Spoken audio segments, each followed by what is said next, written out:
So, what is the project? What did you make?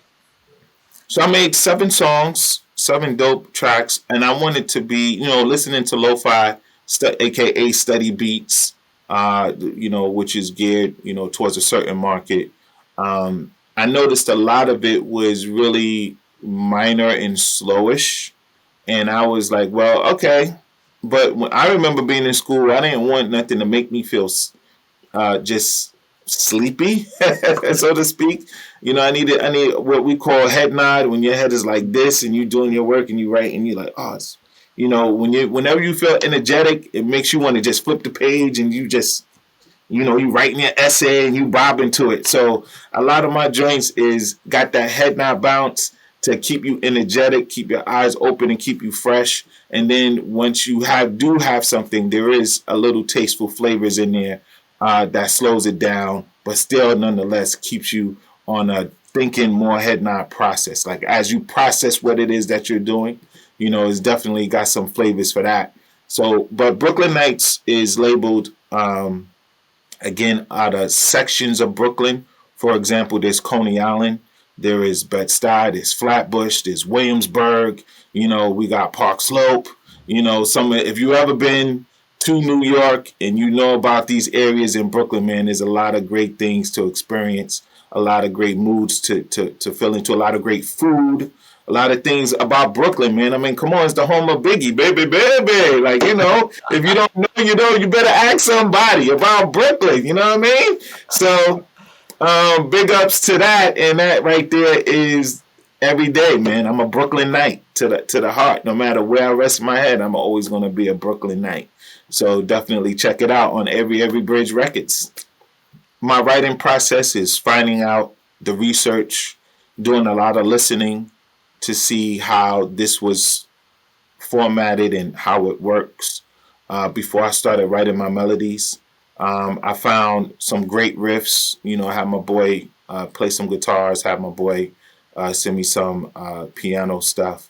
And then, I took the best of that, chopped it up. And then of course I'm a drummer, so I always have my own drums. I play my own drums. If y'all don't know, check out this joint called Bones Beats Volume 1. It's just me playing an acapella 10-track, 40 different patterns drum joint. And I also have my own drum pack on Splice. Check that out. So I always had drums. So it's more, once I found my sounds, my loops, the things I wanted to chop, I picked my tempos to see what kind of a energy I want to give for the listener to vibe at, and where I felt like this was a good head nod tempo, I laid down the melodies, I found my sounds, I chopped up my loops, and then last but not least, I had the drums to just smack heavy to give that bounce.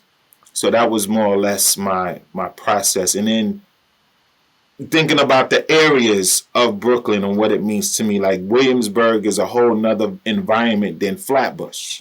Yeah. So I had to say, all right, if this is going to be Flatbush moonlight, then I'm thinking nighttime. You know what I'm saying? What it is in Flatbush. And if y'all don't know about Flatbush, Flatbush has a very big West Indian community. So I didn't go that route, but I noticed a lot of my West Indian friends love hip hop. And they love, that 90s rap. So I wanted to complement Flatbush in that vibe of how I got it. Brownsville the same way. Brownsville is a little, it got a part of it that, you gotta know how to survive in Brownsville, should I say.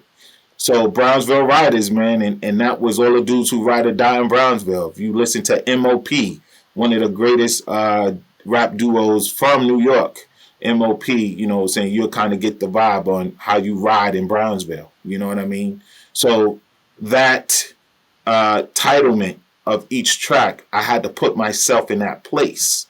Yeah. And then create amongst that to give you the vibe that you have. Yeah. So it started with the concept before you made the music. Absolutely. Cool. Nice. And why did you make the project? I love music.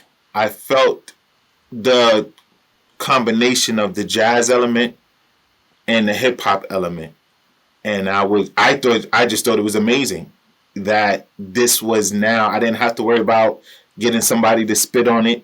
I didn't have to worry about, you're gonna, like, how you do all the other, like, major stuff that's required to come along with your creativity. This right here is, you could just give them this beautiful piece of music and they will accept it as it is. And that to me was intriguing, because jazz is its own world if you look at it. Like, a lot of people, you got to be a jazz cause to get it. Like, Miles Davis fans don't really rock with Kool and the Gang fans. You know Yeah. what I'm saying?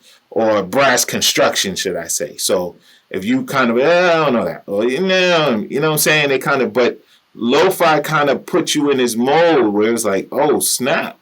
I can get me some Jay-Z type vibe or Jay Dilla type vibe and have a Miles Davis type vibe come together, or George Benson, because George played the guitar, so I hear a lot of dudes do guitar. So you got like a George Benson vibe riding over a Jay Dilla vibe, and it's like, oh, wait a minute. Yeah. Okay. You know what I'm saying? And nobody's mad, nobody's complaining, nobody's criticizing you like, oh, that verse is whack. Like, none of that. I was like, okay, this is a place to be. You know what I'm saying? It's just a chill, low key vibe. So it's definitely intriguing.